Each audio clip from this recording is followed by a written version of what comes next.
Hello and welcome to Social Media Help Desk. This is the time every week where on Tuesdays at 12:30 Pacific we sit down and talk about social media that's been going on and give some tips and tricks that we like to share knowledge. So today I am joined with Angie, who is our web designer. Hi. And this time we have someone special in our office. This is Audrey. Hello. She's a content editor and she's usually in Atlanta. I am. So she's in the office and then we roped her into doing this with us. That's right. How's it been being in Orange County? It's been good. It's warm. Fortunately, it's warm also in Atlanta this week, so I'm missing the heat wave there as well. It's actually warmer there than here in California. But it's been really good just to be here in the office and to see everyone. Yeah. So we haven't had her in the office before, so it's most of the time when we have meetings and things, and we like to include all of our offices, including Las Vegas, and we have to do them virtually, and so it's always a screen between us. So it's really cool when we get to bring in, you know, anybody else or us going there to hang out in the offices together. So yeah, we're planning on having some fun this week. And I know one thing that we were just talking about is that in the office sometimes we like to do things called step challenges.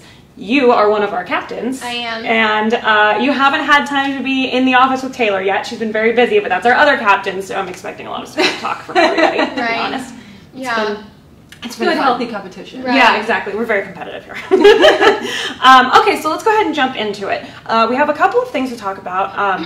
And to start with, Angie's going to tell us a little bit about SSL certificates and why every website should have one.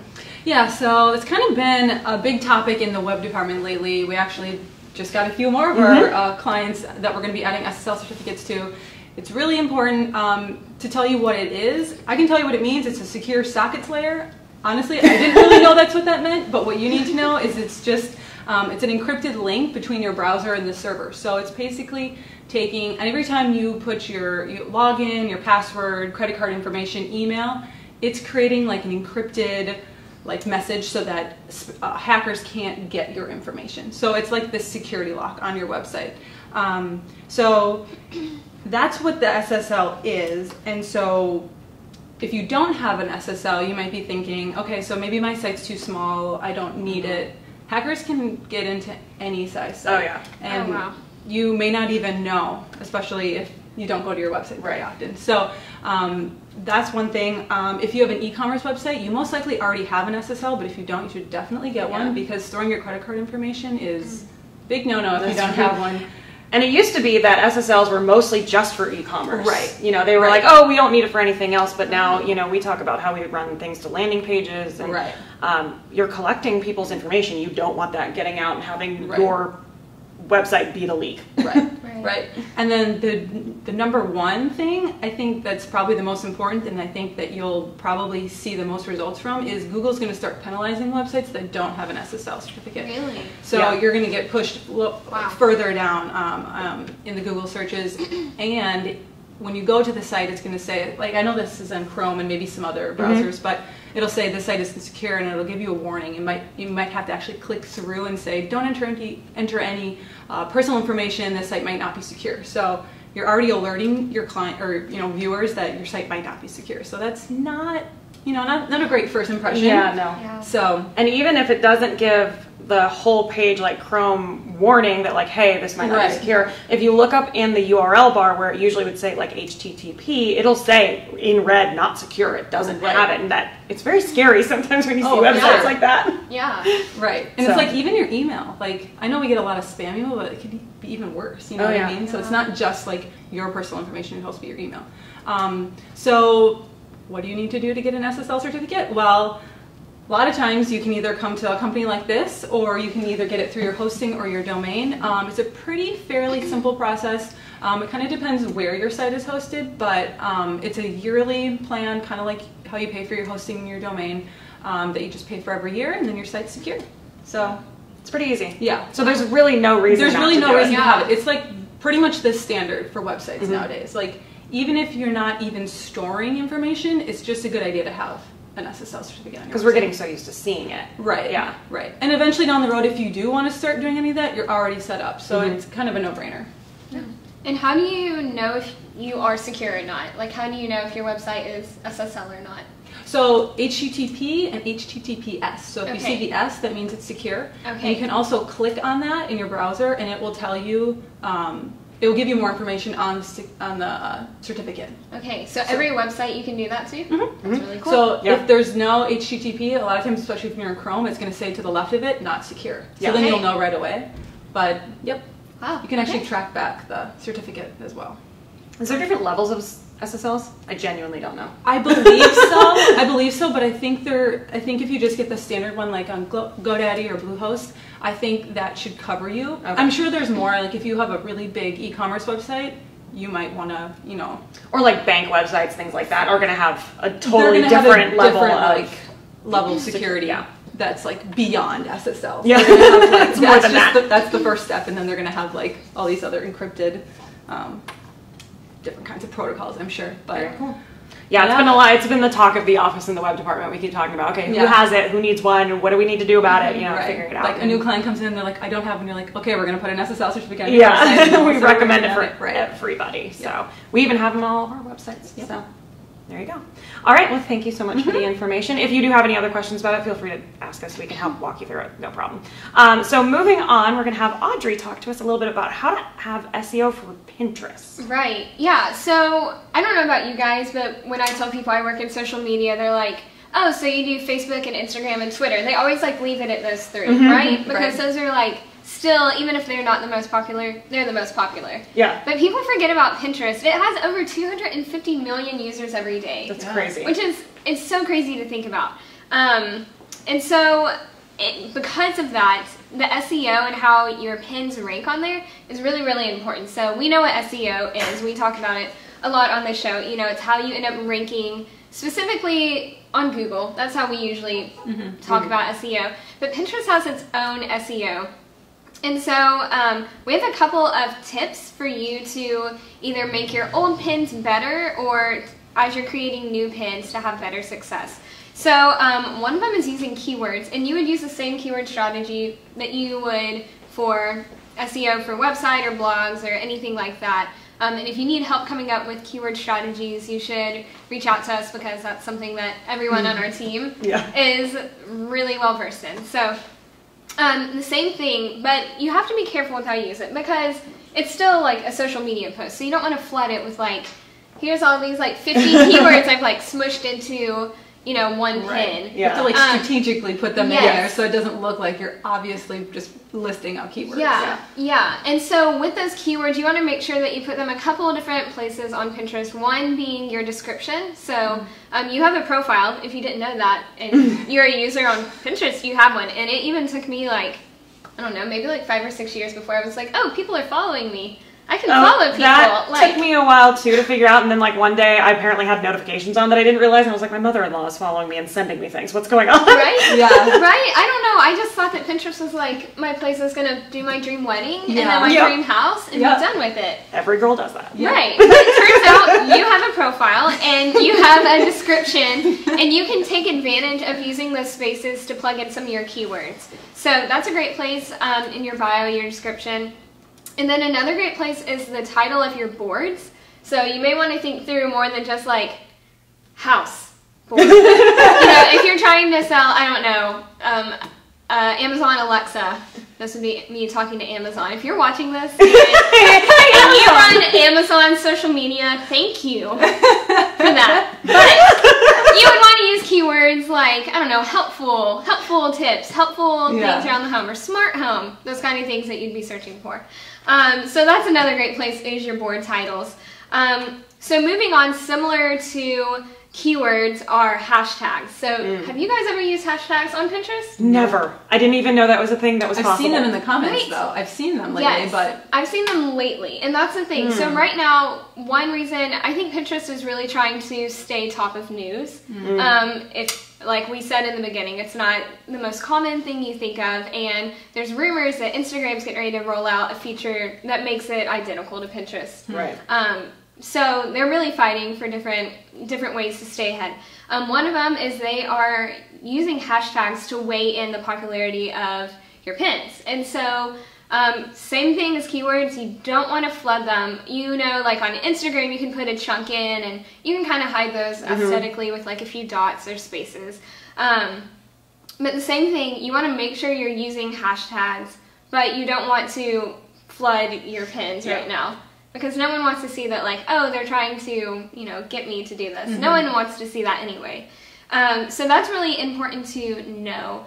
Another thing is you should be well informed on how your pins become popular. So I didn't even know this until one of our content editors wrote this on our blog.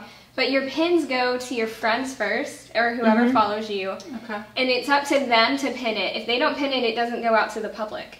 Oh. Right? I didn't know it was like nested like that. Yeah, so it's like literally a flow. So like if there's a pin you really want to get out, you might want to text like 5 friends. Be like, and follow them on Pinterest and then be like, hey, will you repin this, or, you know, save it to a board called this with this keyword or whatever. So yeah. Interesting. I mean, I know we've talked about having companies like who they can work with. Right. You know, so that might even be an option there where it's like, okay, don't just call your friends. Be like, okay, I'm cross-posting or like cross-advertising with either someone who is like adjacent to my field or whatever reason, like whatever your business is. I know we have a lot of businesses that we work with where, you know, if it's like a law firm might work with, you know, a CPA or something like that, where it's like they found something that's cohesive. So they might not be using Pinterest to sell their services. That was maybe a bad example. Yeah. But yeah. And that's actually the next point, was to do your research first and, you know, find out who's already pinning the stuff that you're going to try and contribute to. So that's one thing that Pinterest would even recommend that you do, for you to, if you're going to do an Amazon, I don't know, Alexa, you might want to see what, I don't know, Google Chrome is like saying, if they have a popular pin, and see what hashtags they're using and what boards they're saving it to. So that's just one way to like repurpose your pins. But then it kind of brings up this question, what do you do with all of your old pins now that hashtags is a new part of the strategy? And so they have 2 things. One is you don't need to delete your old pins. And I think this is really important because a lot of times, and we see this taking over other brands' social media, they're like, okay, just clear us out, clear out our history, pretend we never existed, we just want new. And you're losing so much value in that because you have no idea. I know even for one of my clients, I've had like boards and pins this month from years ago become super popular, like out of nowhere. So you just never know what people are searching for. So don't delete it, but you also don't need to add hashtags to your old ones. So just let them be. Instead, what Pinterest is recommending is for you to make a new pin out of your old pin. So you have 2 of the same thing, but this time you're using your keywords and you're using your hashtags. Okay. Interesting. I mean, that's good. Then you don't have to go back and do a whole lot of maintenance on anything that's old unless it's not relevant to you anymore. Then maybe not. But I mean, Pinterest, I always forget that Pinterest is so popular and there's so many ways. I mean, I don't run content because that's not what I do here, but you know, so it's like I come from like a user standpoint, but I've certainly gone shopping through Pinterest, so it makes sense that you would want to still. Do you think people are searching hashtags? Yeah, I guess that would be. I mean, like, that's just like another form of a keyword? I think so, but I think that, I'm not for sure, but I think that Pinterest is putting more weight on the hashtags. Got it. Okay. Because I would never search for a hashtag on Pinterest. And I wonder how that would roll over. I know that there's the ability to like make your Instagram post into a pin. I do that from time to time. And my hashtags are in my captions personally. I just separate them and I keep it in my caption. So I wonder if Pinterest is going to read that as a keyword. That could be and put more weight on it. I'll let you know if I get popular. Well, and I think of like when you search for things in Pinterest, if I'm searching for like a chicken soup recipe, but if it was a hashtag, because hashtags don't have spaces in them, I might be able to get more accurate responses from that, because when you have the space between, it's like chicken soup picture. Did you mean just this kind of soup? Did you, what did you mean? And so, because I just know that like it helps when you search things together, it gets more specific. But we'll see how that goes. That's cool though. So if you have Pinterest, keep in mind, Pinterest is not everybody's cup. That's a lot of people. All right, so we are going to move on to in the news, and this is stuff that's been happening this week. We try and keep on top of it because things that we write about, things that we talk to you all about, we like to also employ in our own lives and in our business because we think it's important. So what we're going to start with is Snap Maps and Passports. So Snapchat, still plugging along. I feel like every single time we bring up Snapchat, I'm always shocked that we're still talking about Snapchat. It's they true. create things, they do things. Instagram or Facebook steal it, does it better, and then you forget that Snapchat started it. Right. Okay, but this one in particular is, so any of your friends that are approved friends, you tell them that, okay, these people are good. You can like broadcast your location or what you're doing through your Bitmoji. Yeah, specifically Bitmoji, which is another thing I can't believe is a real thing sometimes. I just still why not? Everybody's using them, and every time I see them, I was like, how is this still? I don't know. It's okay. Snapchat, you're doing what you're doing. And they're rolling out new stuff. So this one is going to give you mood and location. It'll collect your location statuses and organize them into your own passport. So I guess this is just another way to keep in touch and keep tabs on your friends. Yeah. Yeah. I mean, guess why not? You can just like, I don't know, it's like a map, and you can be like, oh, there's my friend in Kentucky watching basketball. Now I know what you're doing. Now I know what they're doing. So you can be like, hey, I saw you were watching basketball. Go Cats. I don't know either. I'm trying to think of like, who's this? Then again, I think the three of us were just discussing that we are not the demographic for Snapchat in the first place. Yeah, much younger than us. I need Taylor Glaze up here. She's on Snapchat constantly. She would be able to tell us. Yeah. But anyway, my friend list is like slowly dwindling off of Snapchat. Yeah. So I don't use it very often either. I'm not even sure I have it on my phone anymore. So we're probably the wrong people to talk about this, but I'm imagining that there's a reason that they're doing it. Obviously, they don't usually roll out something. People are still using it. People are still using it, and I don't think that this is going to fit into Instagram or Facebook strategy anytime soon. So I think they're just trying to find ways to stay different. Yeah.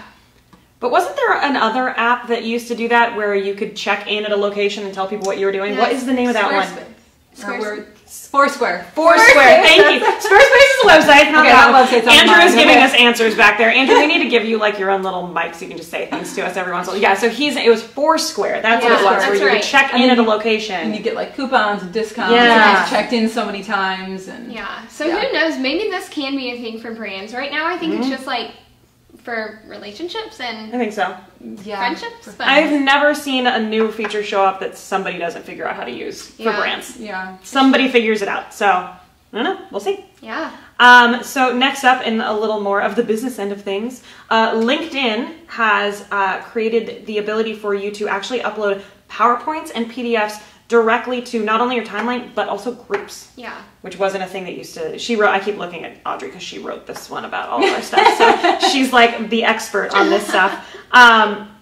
Yeah, so it's just kind of like another way for you on LinkedIn to, because we already have your resumes uploaded, you can see what that is in people's bios, but now it gives you the opportunity to be like, hey, here's some work I've actually done. Like if somebody created a deck, like a brand deck or something, we do that kind of thing for clients. Is this something that either of you would consider doing? That LinkedIn allows you to do that in groups. I think it's going to be helpful for people who want to stay, like, they want to be known as being, like, the experts in their industry. So I think it would make sense for, like if we posted in a social media group and we were like, the work that here's a PowerPoint of the things we learned about SEO this week. Or whatever. Then it kind of positions us to be the leading experts. So it's more of, like, keeping your name, like, top of mind, I think. Maybe not even personally, and I don't know... I don't know if you can do this with your brands. I think that was the next thing I was wondering is if your business could do this. I think you can. Because that would be great. Like that would be like, okay, we personally should be like, this is the work that we've done. Here's case studies. Here's decks. That would be a really good way. So I guess we should check back in on that and make sure that that's true because that would be very cool. I could see businesses getting a lot out of that. We work with we've worked with and have like consultants and business coaches and stuff, and that would be really helpful to have case studies and documents and white papers, things that talk about what they've done and how they've managed to, and recent stuff. So it's not just like, well, 10 years ago I did it once. I always talk about case studies. Everybody needs case studies. So this is kind of what this would be doing on LinkedIn. Just giving you case studies. Cool. All right. So now back to the big one, Facebook. So you probably have started seeing this already. When you get fed posts on your timeline and your feed, sometimes now that I'm thinking about it, I have seen this. You'll see this thing that says, why am I seeing this? And that is going to now be, so this is already rolled out, right? Yes. Because we're already doing it. We're already seeing it. So you can click on it and then see why you're being fed that. So what are some of those qualifiers? So there's actually a lot, and I've only seen a few of them, but I've seen posts about other people listing a bunch of different things. So I know for me, especially when I was doing my research on this subject, I was like, well, I'm going to go find one. So I like opened up my timeline, I saw an ad for Starbucks, and I'm a frequenter at Starbucks. And so it's like, okay, why am I seeing this? And it's like, because you like Starbucks. I'm like, okay, that's pretty basic. Yeah. I do. Because you've tagged Starbucks sometime in your history. And I was like, yeah, I'm sure I have. Especially in like early high school. I was like, I'm at Starbucks right now. Right. It was very cool cool. to tag Yes. where you Very were, who you were with, fancy. what you were doing. Yes, yes. And then For it was sure. like, because my friends like Starbucks. And then it said, because I like coffee. I'm like, how do you know that I like coffee? Well, it's because, like, I will be at different coffee shops or be, Right. like, Yeah. in my words, be like, you know, I don't know, like, reading a book and drinking coffee, love Saturdays. And it, like, Yeah. remembers that from, like, Right. 10 years ago. And so it's just using all kinds of history. I've seen other people posting about why they see other people on their timeline, which I think is really Right. interesting because it will be, like, because you viewed their post for 10 seconds, you know, 2 weeks ago. And it's like, yeah, I did. Yeah. I didn't like What? click it or anything. Yeah, but I it's just like, stopped and I Yeah. was watching, but I wasn't like, Yeah. I kept going because I don't really know them, but I was interested In whatever Yeah, is being- that's it one is thing creepy. I always think is so interesting is I will like just like see a post and I'm like, well, I don't know them like well enough to like them or comment, but like You're still seeing it. yeah, I'm like I'm still interested in this drama in their life. And then I get popped back up for like every day for the next 2 weeks. I'm like, well, Well, that okay. actually reminds me now that I think about it, there's a lot of times that get fed to me where it'll be somebody, like a friend of mine commented on one of, I'm not friends with this other person, but it's like friend of a friend kind of thing. And if someone I'm friends with engages on someone else's post, it feeds me that information. And then next thing you know, you're right, you're invested in whoever this other person is that you don't actually know. Yeah. And then you brought this up and I know you're going to write about it, but I actually kind of want to talk about it, is Yeah. the Facebook transparency thing. Yeah. So tell me about what, I mean, I know what it is, Angie knows because we were talking about it. Let's tell them. So like yes, they're collecting We our know. data, but They're a secure site, by the way. they are secure. Supposedly. Right. But they're trying to make this new attempt. They're trying to like really turn this ship around and make it more transparent. So they know that they've lost a lot of users' trust just because of the ad targeting, and it's so good. And as advertisers and like people on social very media, good. Yeah. we're like, yeah, like we can get these conversions, we can get these website clicks. It's really exciting. But on the other end, it's making people wonder, you know, can I trust Facebook, or would it be easier to just like, delete it? And so I think that they saw a pretty good decrease in numbers. And so they're just making every effort to be really transparent. And so why am I seeing this is one of them. And then one I noticed even this morning on some of the pages that I'm running for a couple of our clients is there's a button at the top that says like Facebook transparency.